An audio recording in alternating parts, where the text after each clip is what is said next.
музыка жетекшісі, сол кісінің шығармашылық жеке кеші, бүгінгі тұсаукесер кітабы жұлдыз болғым келеді деген балаларға арналған ән жинағы. Қазір тұсаукесер соның жиынына жиналып отырмыз. Құтты болсын Гүлайым Жүнісқызы. Гүлайым Жүнісқызы туралы айтсақ, біздің мақтанышымыз осы Өркен балабақшасының 2011 жылы Өркен балабақшасы ашылғаннан бастап осы біздің балабақшада бұл кісі жетекшілік жасап келеді музыкалық жағынан. Өте тамаша. Таңертең кіргеннен кешке бірақ шығады. Қарасаңыз, бұл 18 жасынан бастап балабақшада жұмыс істеген екен. 45 жыл өтілі бар.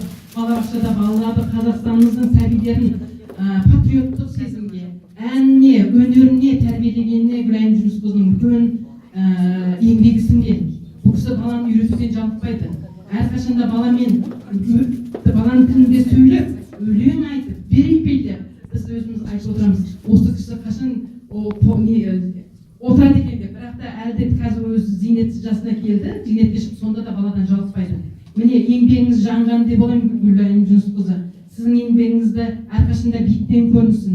Бүгінгі кітабыңыздың тұсаукесері құтты болсын. Бүкіл республикаға тарайды деп ойлаймын, өйткені ішіндегі әндер патриоттық әндер, әнұранға келетін, өзінің балабақшаның әнұрандарына келетін әндері өте көп. Қазір өздеріңіз куә боласыздар. Не тілеймін бұл кісіге?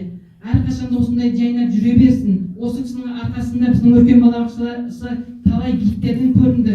Көптеген гран-прилар, көптеген грамоталар бүкіл республикаға, былтыр өздеріңіз білесіздер, осы жерде отырған біздің меңгерушілер, бұл кісінің де былтырғы әндері көптеген республикаға таралды.